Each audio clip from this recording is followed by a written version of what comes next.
The reason Sri Lankan food is gaining so much popularity is because of its clean, straightforward, distinct flavors. Nothing is too complicated when it comes to dishing out the most lip-smacking, delicious dish. What they rely on is the produce, which is the hero. It has to be as fresh as it can get.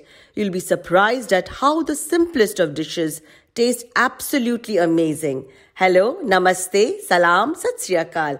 I'm Piyali Mutha and today Kumudu will be cooking Ala Thel Dala, a simple Sri Lankan style tempered potato dish for us. Here is some of the ingredients used in this dish. The potatoes are cut into large chunks and boiled using salt. In hot oil, fry garlic.